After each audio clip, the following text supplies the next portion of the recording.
Alrighty guys, I'm still out here. They told this Jeep Wrangler, guys, there's no start. So I want to show y'all something. First, let me verify with y'all.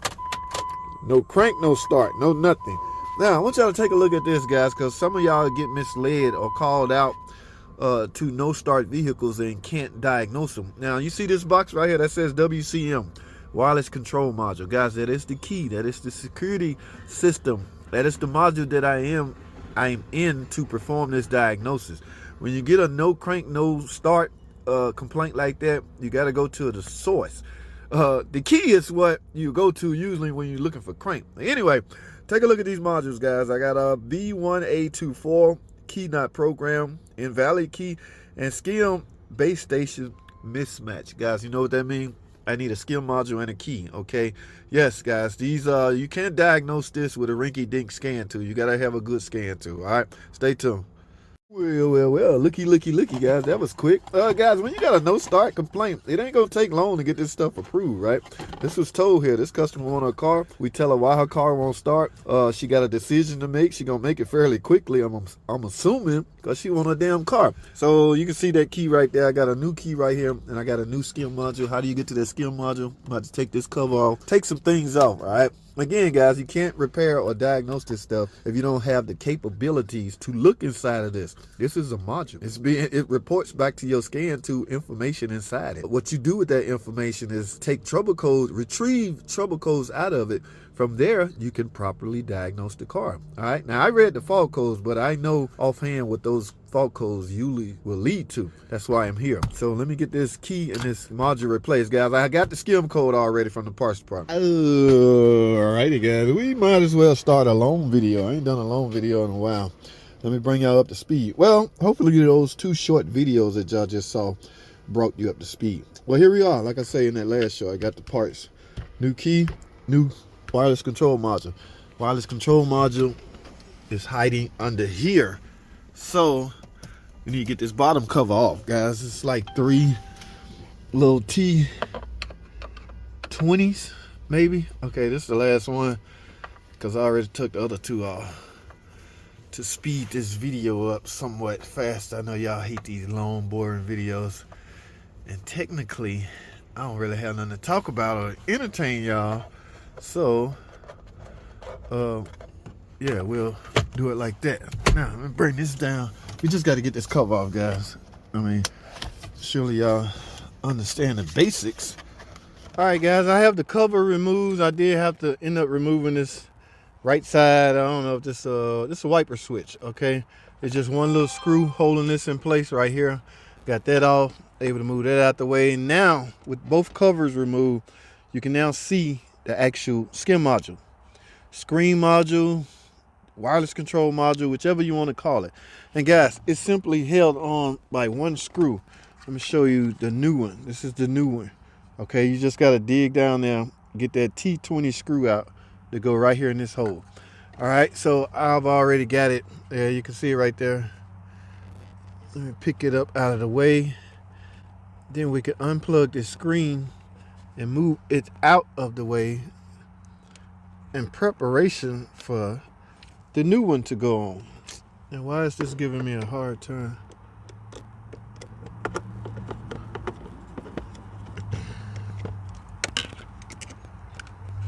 Come on out of here, baby.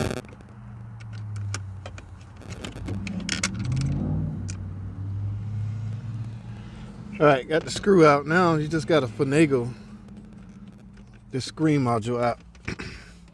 That was the only screw holding it, so don't worry about breaking anything. It's just held on now by a little retainer clip. See? Now, of course, there's your wire connector. Want to get it unplugged. All right, guys, here's my old screens. Alrighty, guys, I got the new screen module, skim module, whichever name you want to give it, ladies and gentlemen.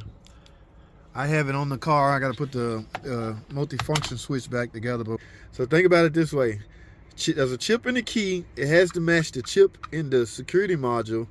The module in the security module has to match the chip in the controller, the PCM. They have to be on the same page. All right. So this and the controller is not exactly on the same page, but these two here, they have to be on the same page. So what I'm about to do is tie my scan tool in, and I'm going to sync this with the car. In other words, marry the new one to the car. Okay, because remember, right now, even though you still can't steal this car right now, this is all security related, guys, to prevent theft, things like that. Technically, you can't get in the car, you can't start the car unless chips match, you know, other chips and things like that. But after you replace one of these items, you don't have to marry this to the computer, like I say, but it do have to be married to this. But I'm replacing both of these. So first, I'm going to marry this to the PCM, you know, dun, dun, dun, dun. You are now man and wife. That's done. And then I'm going to marry the key to this. And from there, the car should fire up. So y'all remember earlier, I turned the key, absolutely nothing. But this is the old key, by the way. I'm going to chunk this.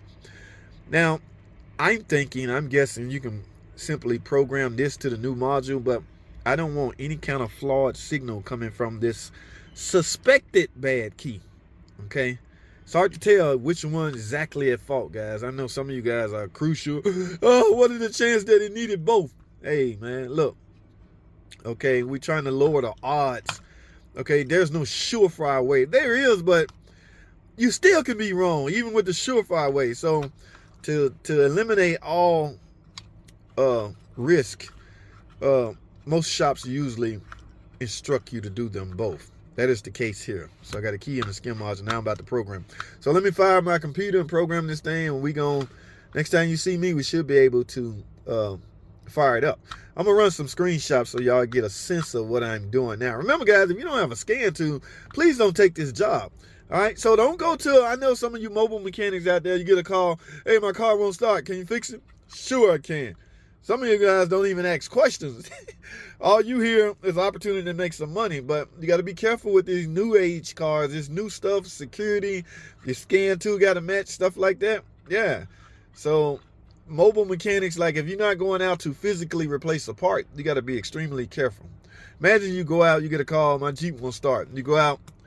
Now, I'm sure mobile mechanics got good scan tool. They can see that there's a skim problem. All right. They go out, buy a skim.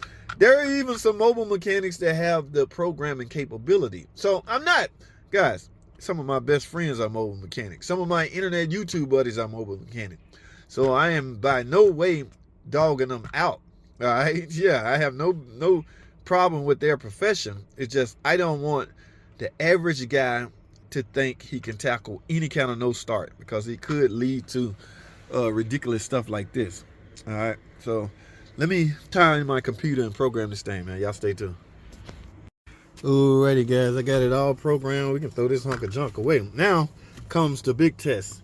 Yeah, let's see if it fire up. Where my key at? My new key. I'm gonna turn it off, perform a cycle. First, let me see if the we in business. Alarm working. Now let's see if it starts.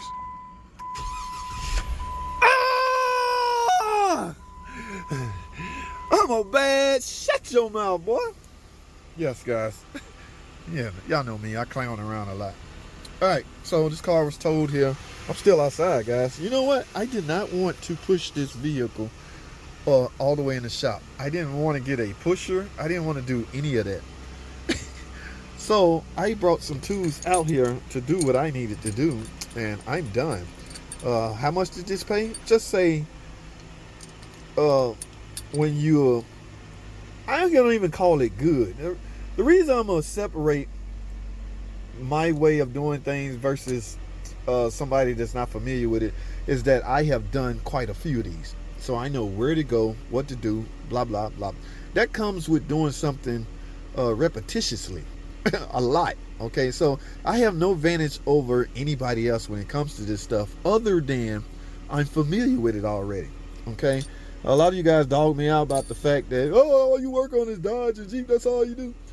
That's enough to keep me busy, so I'm okay with that. You know what I'm saying? If I run out of this work, yeah, I would gladly bring in other products or bring in other makes and models, but this is enough to keep me busy, and that's called experience. So naturally, you want a guy working on your car that has experience. All right. The reason behind that is If he has experience, there's a likely chance that he has seen it all, or he has seen a lot of things. In other words, there's not much that could surprise him at this point in his career. 20 years experience, oh, them Jeeps, you probably know everything about those. Yeah, I have seen a lot of things, seen just about all of it on this year model Jeep. I done the whole car, bumper to bumper, I have made repairs on, and I got a lot of this stuff memorized.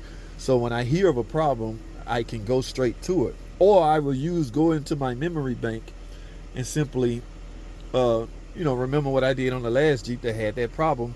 That's why I got a cabinet full of test parts, but not sure you can use one of these as a test part because it has to be programmed. You can. I got some of these used that I use as test part. It's just I need the security code to program it and test and see if that's the problem. Anyway, I'm talking too much. I'm done, guys. That's all I freaking have. Thanks for watching. Comment, subscribe. Y'all see what we use, right? Mopar, no car. We don't use Derman security modules over here. All right? Yeah, we just don't. Even the key is Mopar. Let me stop, because some of y'all get mad when I say stuff like that. Yeah, okay. We won't do that. Guys, that's all I have. Thanks for watching.